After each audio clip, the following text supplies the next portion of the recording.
കർത്താവായ ദൈവത്തിന് മഹത്വമുണ്ടാകട്ടെ.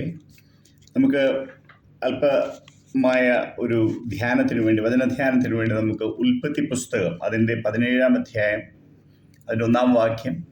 അബ്രാമിന് 99 വയസ്സായപ്പോൾ യഹോവ അബ്രാമിന് പ്രത്യക്ഷനായി അവനോട്, ഞാൻ സർവശക്തിയുള്ള ദൈവമാകുന്നു, നീ എൻ്റെ മുമ്പാകെ നടന്ന് നിഷ്കളങ്കനായിരിക്കുക.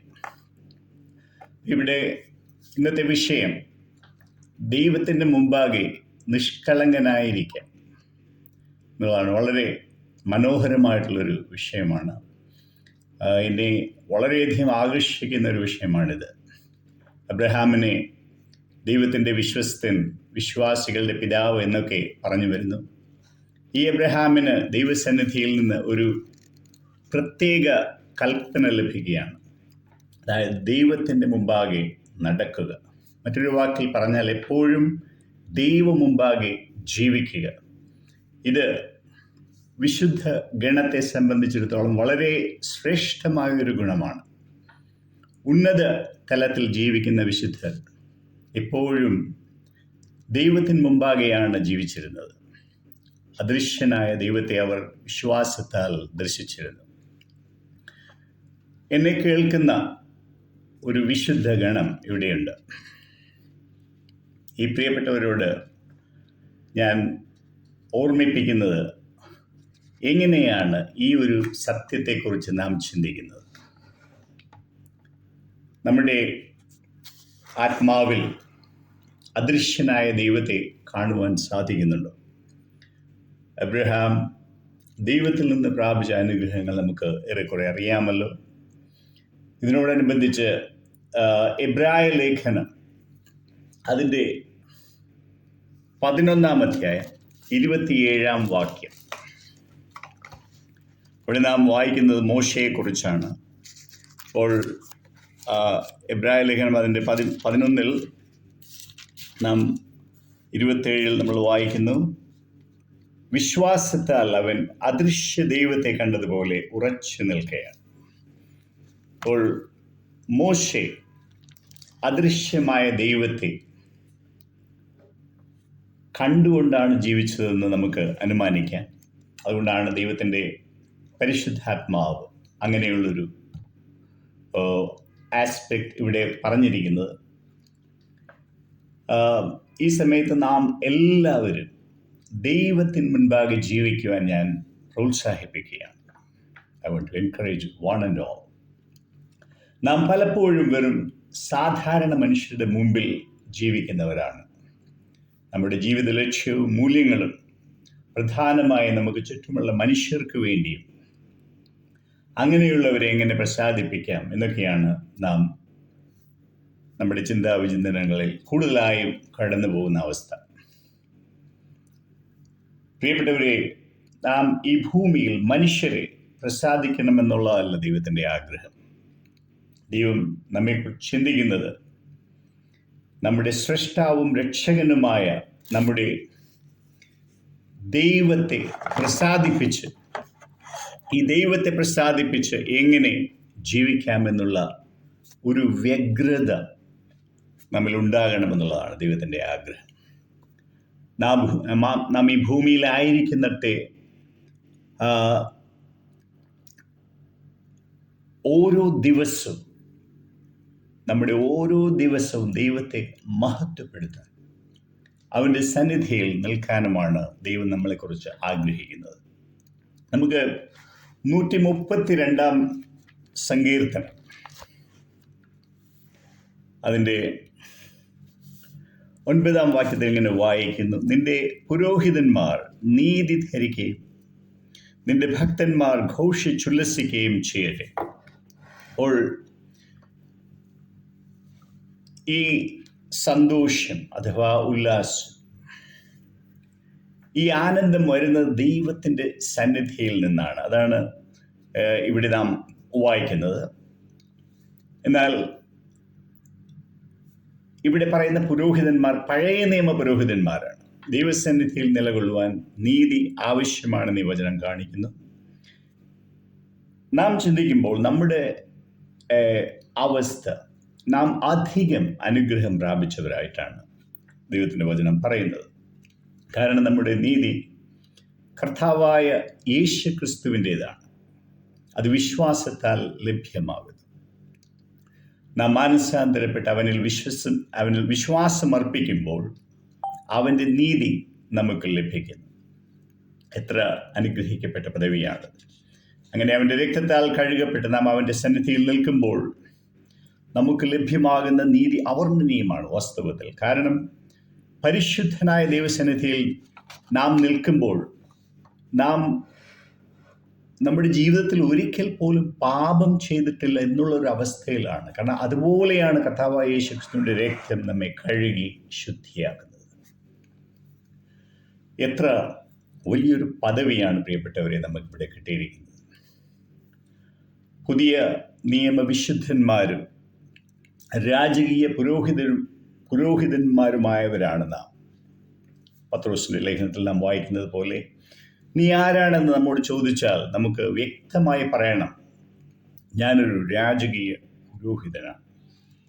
യാതൊരു സംശയവും അതിന് പാടില്ല. അതായത് നാം രാജാക്കന്മാരും പുരോഹിതന്മാരുമാണ്. ഒരു രാജാവ് തൻ്റെ രാജ്യത്തെ ഭരിക്കുന്നു, അതിന്മേൽ വാഴുന്നത്. നാം ഒരു രാജാവ് എന്നുള്ള നിലയ്ക്ക് നമുക്കെതിരെ പോരാടുന്ന മോഹങ്ങളോട് നാം വായിക്കുന്നുണ്ട്. നമ്മൾ ജഡമോഹം, കൺമോഹം, ജീവനത്തിൻ്റെ പ്രതാപം, ഇങ്ങനെ ഉള്ള കാര്യങ്ങളെല്ലാം നമുക്കെതിരെ പോരാടിക്കൊണ്ടിരിക്കുകയാണ്.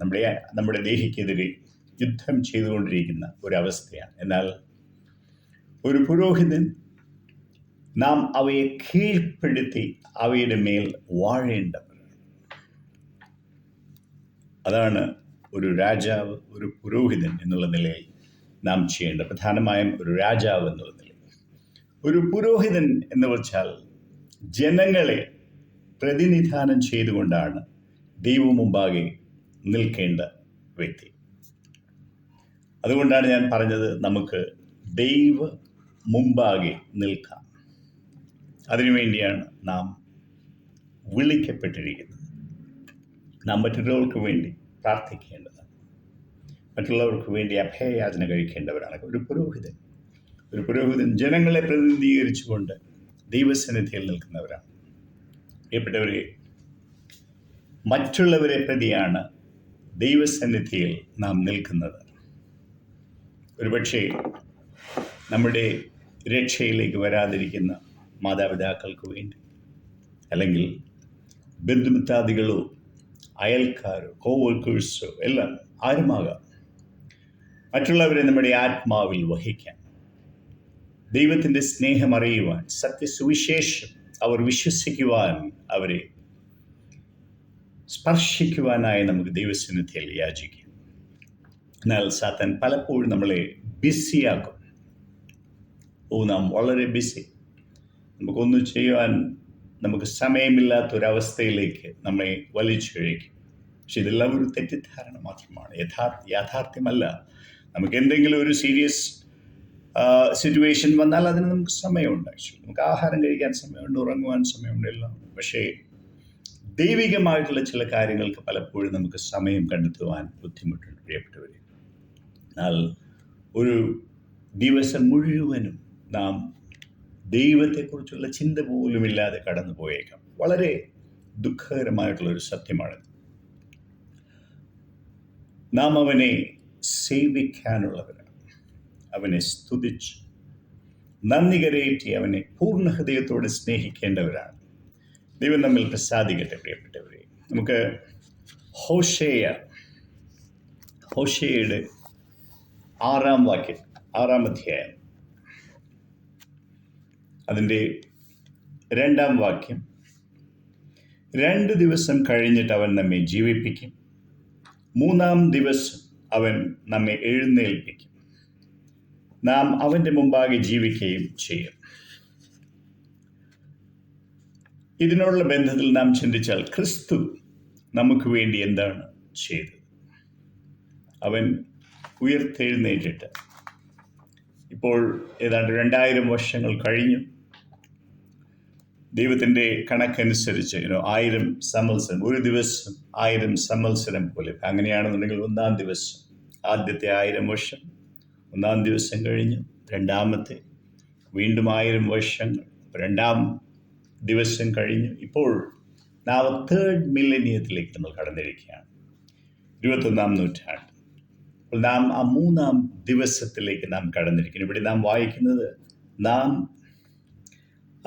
അവൻ നമ്മെ ജീവിപ്പിക്കും, മൂന്നാം ദിവസം അവൻ നമ്മെ എഴുന്നേൽപ്പിക്കും, നാം അവൻ്റെ മുമ്പാകെ ജീവിക്കുകയും ചെയ്യുന്നു. പ്രിയപ്പെട്ടവരെ, നാം വ്യക്തമായി പ്രാവചനികമായി നാം മനസ്സിലാക്കേണ്ട ഒരു സത്യം, നാം 2 ദിവസം കഴിഞ്ഞു എന്നാണ്.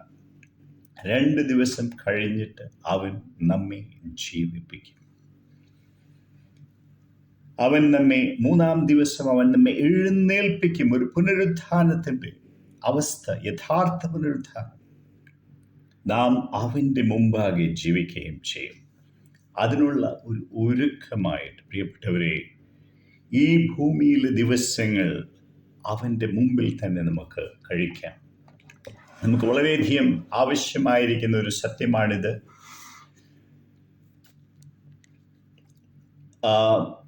ആ മൂന്നാം ദിവസത്തിൽ നാം ചെയ്യേണ്ട പല കാര്യങ്ങൾ, ഏറ്റവും പ്രധാനമായിട്ട് നമ്മുടെ ദൈവത്തിൻ്റെ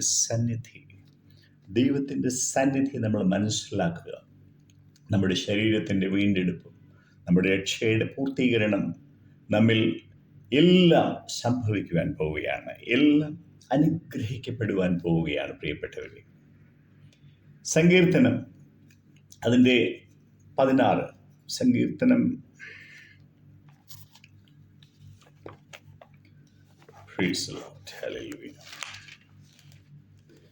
16-ാം സങ്കീർത്തനത്തിൻ്റെ 8-ാം വാക്യം, ഞാൻ യഹോവയെ എപ്പോഴും എൻ്റെ മുമ്പിൽ വെച്ചിരിക്കുന്നു, അവൻ എൻ്റെ വലതുഭാഗത്തുള്ളത് കൊണ്ട് ഞാൻ കുലുങ്ങിപ്പോവുകയില്ല.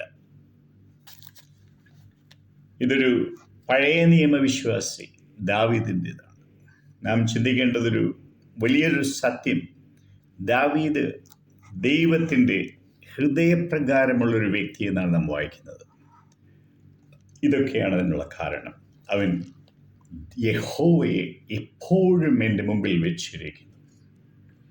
പ്രിയപ്പെട്ടവരെ, നാം എങ്ങനെയാണ്? നമ്മുടെ പ്രശ്നങ്ങളുടെ മുൻപിൽ നാം ചെങ്കടലിലെ അലയുന്ന തിരകളെയാണോ നാം നോക്കുന്നത്, അഥവാ രക്ഷിക്കുന്ന സൈന്യങ്ങളുടെ യഹോവയെയാണോ നാം? പ്രിയപ്പെട്ടവരെ, ശ്രദ്ധിക്കുക. അങ്ങനെയുള്ളവർ അവൻ്റെ സന്നിധിയിലുള്ള അത്ഭുതാവഹമായ സന്തോഷവും ആനന്ദവും അനുഭവിക്കുന്നവരായിരിക്കും. അവൻ്റെ സന്നിധിയിൽ പരിശുദ്ധാത്മാവിലുള്ള സന്തോഷം, സമാധാനം നമ്മുടെ സ്നേഹിതർ അത് കാണട്ടെ.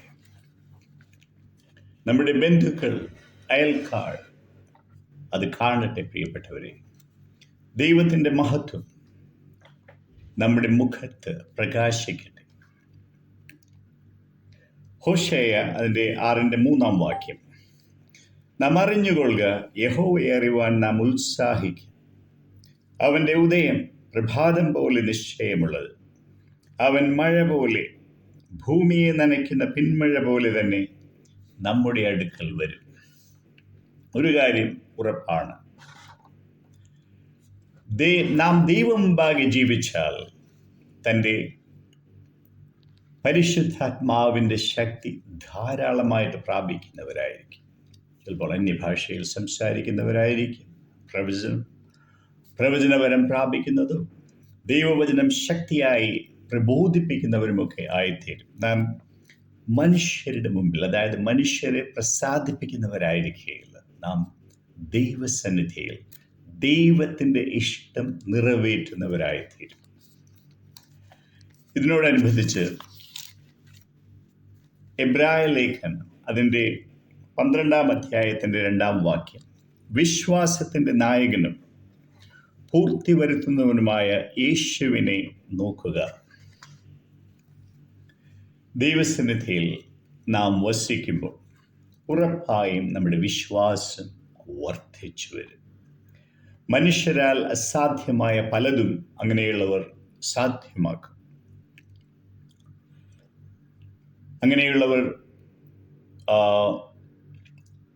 അങ്ങനെയുള്ളവരെ വിശ്വാസത്തിൽ നിന്ന് ദൈവ സ്നേഹത്തിലേക്ക് നമ്മെ നയിക്കും. കാരണം കർത്താവ് പറയുന്ന 2 പത്രോസിൻ്റെ 1-ാം അധ്യായത്തിൽ നാം കാണുന്നത് പോലെ വിശ്വാസത്തിൽ നിന്ന് വീര്യം കൂട്ടി അങ്ങനെ ദൈവസ്നേഹത്തിലേക്ക് അഗപ്പയില്ല ആ വിശ്വാസത്തിൻ്റെ പെർഫെക്ഷൻ നമുക്ക് എക്സ്പീരിയൻസ് ചെയ്യാൻ പറ്റും.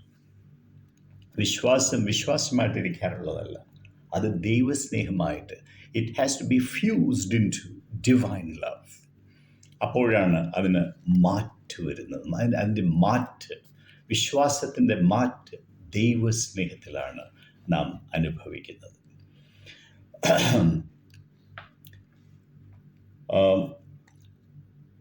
ഇവിടെ നാം ഇതിന് താഴെ വായിക്കുന്നത്, തൻ്റെ മുൻപിൽ വെച്ചിരുന്ന സന്തോഷം ഓർത്ത് അവൻ അപമാനം അലക്ഷ്യമാക്കി ക്രൂശിനെ സഹിച്ചു എന്നാണ് പറയുന്നത്. പ്രിയപ്പെട്ടവരെ, അവൻ്റെ മുൻപിൽ വെച്ചിരുന്ന സന്തോഷം അത് നാം ഓരോരുത്തരുമാണ്. അങ്ങനെയെങ്കിൽ നമ്മുടെ സന്തോഷം എന്തായിരിക്കണം? നാം കർത്താവിൻ്റെ സന്തോഷം നാം ആയിരുന്നു. അങ്ങനെയാണെങ്കിൽ നമ്മുടെ സന്തോഷം കർത്താവ് തന്നെയായിരിക്കണം, മറ്റൊന്നും ആവാൻ പാടില്ല. അത് തീർച്ചയായും നമ്മുടെ വാഴ്ത്തപ്പെട്ട കർത്താവ് തന്നെയായിരിക്കണം. എല്ലാ ദിവസവും പ്രിയപ്പെട്ടവരെ ദൈവത്തിൻ്റെ വചനം വായിക്കുക, അതിൽ തന്നെ രസിക്കുക, അതിനെ ആഴമായി സ്നേഹിക്കുവാനുള്ള ഒരു ഉപകരണമാണ്. അതായത് കർത്താവായ യേശു ക്രിസ്തുവിനെ ആഴമായി സ്നേഹിക്കുവാനുള്ളൊരു ഉപകരണമാണ് ദൈവത്തിൻ്റെ വചനം. നാം നമ്മുടെ കർത്താവായ യേശുവിനെ നോക്കുമ്പോൾ നമ്മുടെ ജീവിതത്തിൽ ചില വ്യതിയാനങ്ങൾ ഉറപ്പായും സംഭവിക്കും. മോശെ അദൃശ്യനായ ദൈവത്തെ കണ്ടതുപോലെ നമ്മുടെ മുൻപിലും അതിശയകരമായി ഈ ദൈവം വെളിപ്പെടും. നമ്മുടെ ആത്മീയ വെളിച്ചം ശക്തിയായി ശോഭിക്കും. ആത്മീയ മനുഷ്യൻ പുതുക്കം പ്രാപിക്കും. വിശ്വാസം വളരും. വചനം നമ്മിൽ അഭിവൃദ്ധി പ്രാപിക്കും. അദൃശ്യമായവ നമ്മിൽ ശക്തിയോടെ വ്യാപരിക്കും. ഇതിനോടനുബന്ധിച്ച് നമുക്ക് കൊലോസ്യ ലേഖനം വായിക്കാം. കൊലോസ്യ ലേഖനം 1:15. അവൻ അദൃശ്യനായ ദൈവത്തിൻ്റെ പ്രതിമയും സർവസൃഷ്ടിക്കും ആദ്യജാതനും ആകുന്നു. സ്വർഗത്തിലുള്ളതും ഭൂമിയിലുള്ളതും ദൃശ്യമായതും അദൃശ്യമായതും, സിംഹാസനങ്ങളാകട്ടെ, കർത്തൃത്വങ്ങളാകട്ടെ, വാഴ്ചകളാകട്ടെ, അധികാരങ്ങളാകട്ടെ, സകലവും അവൻ മുഖാന്തരം സൃഷ്ടിക്കപ്പെട്ടു. അവൻ മുഖാന്തരം അവനായിട്ടും സകലവും സൃഷ്ടിക്കപ്പെട്ടിരിക്കുന്നു. ഇതിൻ്റെ ആദ്യജാതൻ എന്നുള്ള പദം നാം 15 വായിക്കുമ്പോൾ സർവസൃഷ്ടിക്കും ആദ്യജാതൻ, അത് ചിലർ യേശു ക്രിസ്തു സൃഷ്ടിയുടെ ആരംഭമാണെന്നൊക്കെ തെറ്റായിട്ട് വ്യാഖ്യാനിക്കാറുണ്ട്. അത് ശരിയല്ല. ശരിക്കും പറഞ്ഞു കഴിഞ്ഞാൽ അവൻ സൃഷ്ടിയുടെ ഉത്തമമായ കാരണമാണെന്നാണ് അതിൻ്റെ അർത്ഥം. യഥാർത്ഥ അർത്ഥം means he is the express cause of creation, not the result of creation. ഇവിടെ 16-ാം വാക്യത്തിൽ നമ്മൾ സൃഷ്ടി അവനായിട്ടും അവൻ മുഖാന്തരം അവനായിട്ടും സകലവും സൃഷ്ടിക്കപ്പെടുക. ആ സൃഷ്ടി ഒരു ഗ്രീക്ക് വേർഡ് ടീസോ എന്നുള്ളൊരു ഗ്രീക്ക് വേർഡുണ്ട്. എന്ന് പറഞ്ഞാൽ അതിൻ്റെ അർത്ഥം ഒന്നുമില്ലായ്മയിൽ നിന്ന് സൃഷ്ടിക്കുക എന്നാണ് അതിൻ്റെ അർത്ഥം. യേശുക്രിസ്തു സാക്ഷാൽ ദൈവവും സൃഷ്ടികർത്താവും തന്നെയാണ്. അപ്പോൾ ഇവിടെ നാം വായിക്കുന്നത് ഒരു ഒറിജിനൽ ക്രിയേറ്റീവ് ആക്ട് ആണ് നമ്മുടെ കർത്താവ് ചെയ്തത്. നാം മനുഷ്യനായ യേശുക്രിസ്തുവിനെ കാണുമ്പോൾ നാം വാസ്തവത്തിൽ ദൈവത്തെ തന്നെയാണ് കാണുന്നത്. മത്തായിയുടെ സുവിശേഷം 5 നാം വായിക്കുന്ന, ഹൃദയശുദ്ധിയുള്ളവർ ഭാഗ്യവാന്മാർ, അവർ ദൈവത്തെ കാണും. യെശയ്യാവ് ദൈവത്തെ കണ്ടപ്പോൾ തനിക്കൊരു ശുദ്ധീകരണത്തിൻ്റെതായിട്ടുള്ളൊരു പ്രക്രിയ തന്നിൽ നടന്നു.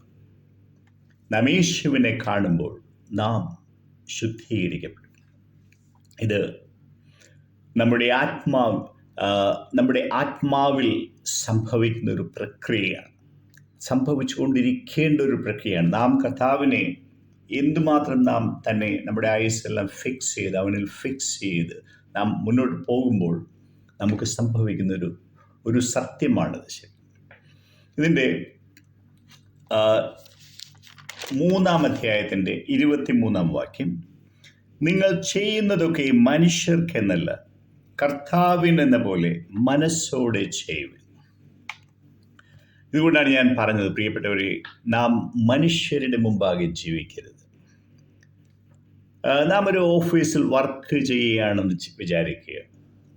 സാധാരണഗതിയിൽ നാം നമ്മുടെ മാനേജരെയോ അല്ലെങ്കിൽ സൂപ്പർവൈസറെയോ ഒക്കെ പ്രസാദിപ്പിക്കുവാൻ നാം ശ്രമിക്കും. ചിലർ പറയാനുള്ളത് പോലെ you look busy, take easy. അതായത് നമ്മൾ സിൻസിയർ അല്ല, നമ്മൾ വെറും അഭിനയമാണ്. ആക്ച്വലി ഞാനൊരു നല്ല വർക്കറാണെന്ന് ജസ്റ്റ് ഒരു പ്രതീതി ഉണ്ടാക്കുക. പക്ഷേ നമ്മുടെ പ്രൊഡക്ടിവിറ്റി അല്ലെങ്കിൽ നമ്മുടെ ഉൽപ്പാദക ക്ഷമത വളരെ കുറവായിരിക്കും. അതിന് വ്യത്യാസം വരണമെന്നുണ്ടെങ്കിൽ നാം ദൈവം മുമ്പാകെ ജീവിക്കേണ്ടവരായിരിക്കും. പ്രിയപ്പെട്ടവരെ,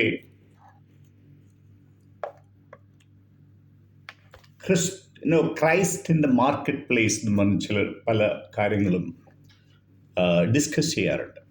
ഇന്ന് നമ്മുടെ രാജ്യത്തിൽ ക്രിസ്ത്യാനികൾക്കൊരു വാല്യൂ ഇല്ലാത്തത്, അതായത് ദൈവമക്കൾക്കൊരു വാല്യൂ ഇല്ലാത്തത് എൻ്റെ പ്രധാന കാരണം Christ is not in the market place.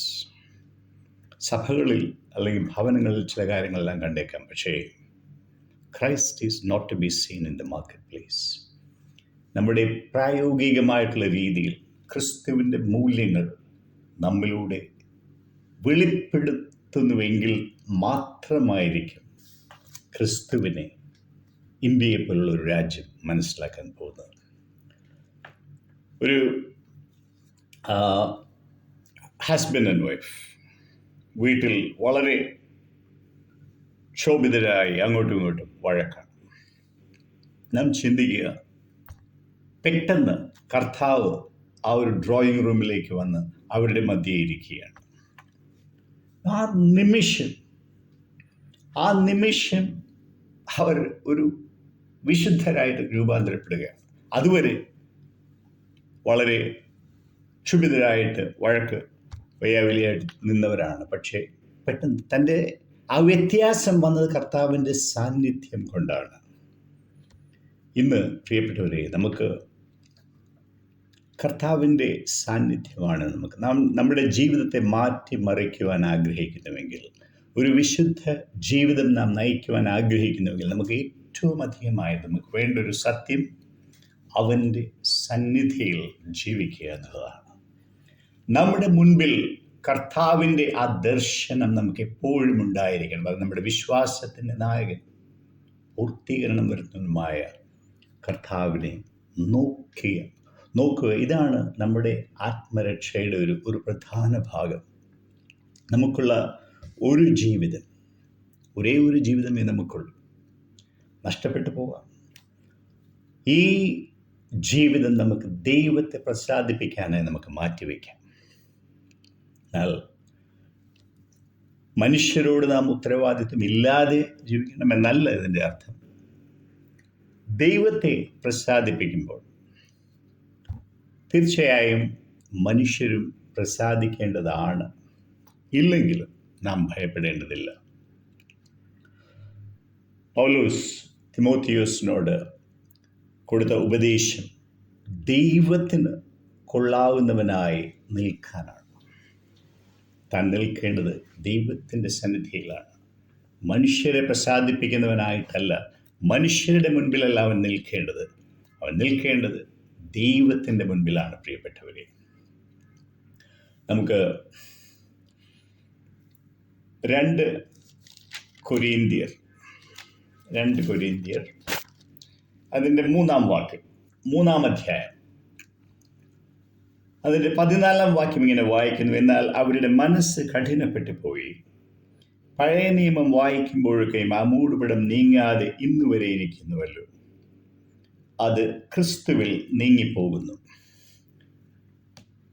നാം പഴയ നിയമത്തിൽ ദൈവത്തോടടുത്ത് വരുമ്പോൾ നാം ചില തടസ്സങ്ങൾ നമുക്ക് കാണുവാൻ കഴിയും.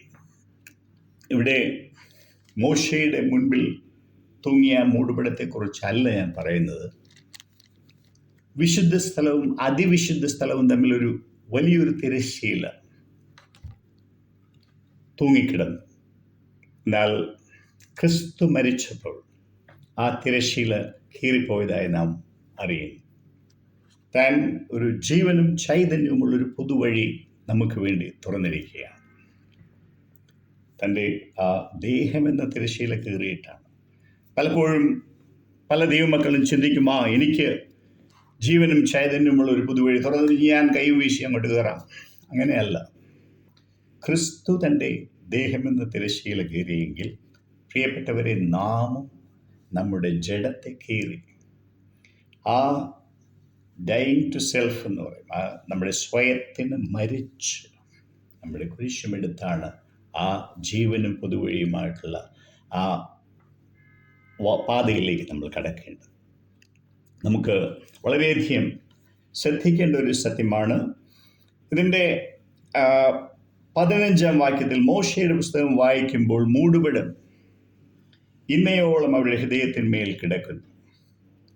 പലപ്പോഴും പഴയ നിയമ വിശുദ്ധന്മാർക്ക് എപ്പോഴും ആ തടസ്സം ഇപ്പോഴും അവരുടെ മുൻപിൽ കിടക്കുന്നു. കർത്താവ് ഒരുക്കിയ വഴി അവർക്ക് ഇന്ന് വെളിപ്പെട്ട് കിട്ടിയിട്ടില്ല. പ്രിയപ്പെട്ടവരെ, ഇവിടെ നാം 16-ാം വാക്യത്തിൽ വായിക്കുന്നത്, കർത്താവിങ്കലേക്ക് തിരിയുമ്പോൾ മൂടുപടം നീങ്ങിപ്പോകും.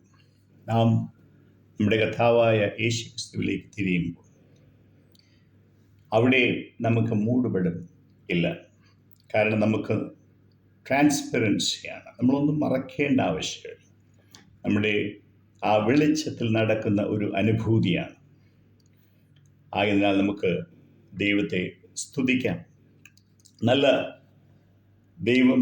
എന്നാൽ മൂടുപടം നീങ്ങി, അതിന് 18-ാം വാക്യം പറയുന്നു, മൂടുപടം നീങ്ങിയ മുഖത്ത് കർത്താവിൻ്റെ തേജസ്സിനെ കണ്ണാടി പോലെ പ്രതിബിംബിക്കുന്നവരായ നാം എല്ലാവരും ആത്മാവാകുന്ന കർത്താവിൻ്റെ ദാനമായ തേജസ്സിന്മേൽ തേജസ് പ്രാപിക്കുന്നു. പ്രിയപ്പെട്ടവരെ, ഈ കണ്ണാടി ദൈവത്തിൻ്റെ വചനമാണ്. അതുകൊണ്ടാണ് ഞാൻ പറഞ്ഞത്, നാം ദൈവത്തിൻ്റെ വചനം അധികമായി വായിക്കണം, ധ്യാനിക്കണം. ദൈവത്തിൻ്റെ വചനത്തിൽ നാം രസിക്കണം.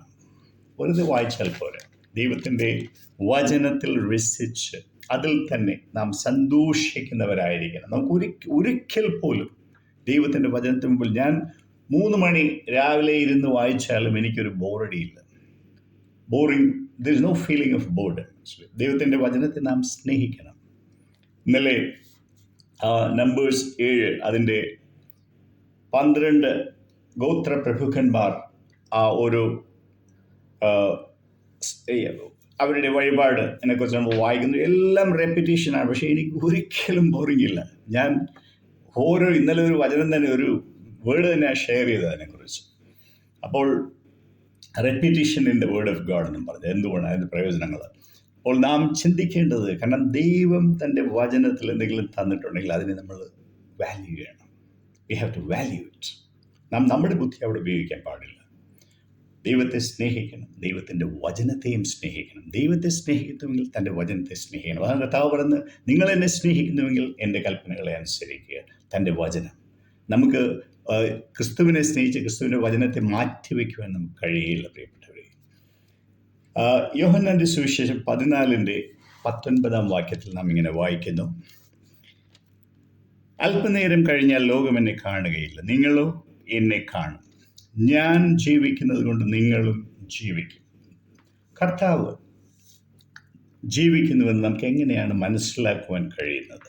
പലപ്പോഴും നാം കർത്താവിനെ കുറിച്ച് ചിന്തിക്കാറ് പോലുമില്ല. പ്രിയപ്പെട്ടവരെ, അവൻ്റെ മുഖത്തേക്ക് നോക്കുമ്പോഴാണ് നാം അവൻ നമുക്ക് വേണ്ടി ജീവിക്കുന്നു എന്നുള്ള സത്യത്തെ അഗാധമായി നാം മനസ്സിലാക്കുന്നത്.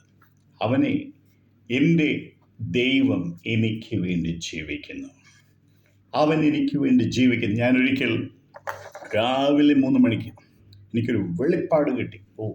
എൻ്റെ കർത്താവ് ജീവിക്കുന്നു, ആകയാൽ ഞാനും ജീവിക്കും. ഞാൻ നിലത്ത് വീണ് ആരാധിച്ചു ദൈവത്തെ. കാരണം ഇതൊരു മനോഹര സത്യമാണ്.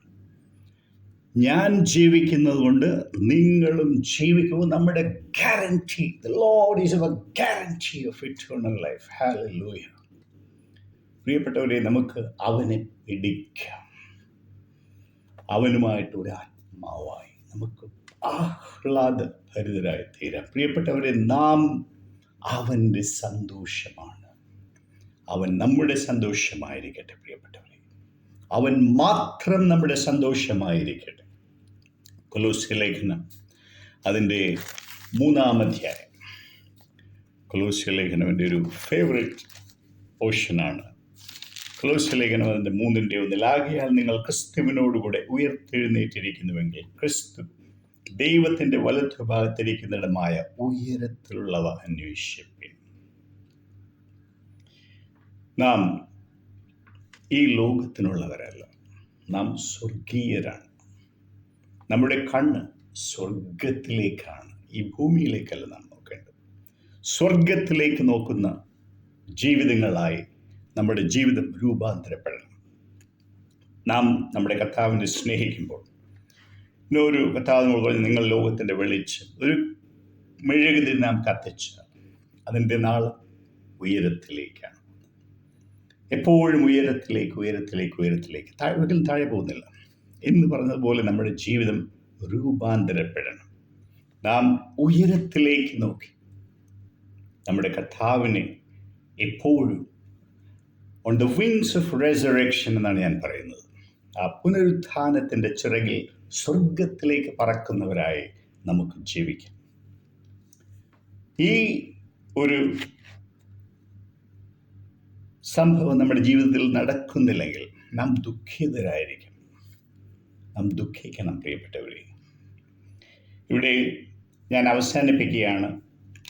നാം ഉയരത്തിലുള്ളവ ചിന്തിപ്പിൻ. അവൻ നമ്മോട് പല കാര്യങ്ങൾ പറയുവാനുണ്ട്. അവൻ്റെ സന്നിധിയിൽ നാം എപ്പോഴും ജീവിക്കണം. അതിൻ്റെ അനുഗ്രഹം നാം പൂർണ്ണമായി പ്രാപിച്ചുകൊണ്ട് അവൻ്റെ സന്നിധിയിൽ അനുഗ്രഹിക്കപ്പെടുന്നവരായി നമുക്കിരിക്കാം. അവൻ്റെ നാമം മഹത്വപ്പെടുത്തട്ടെ. ആമേൻ.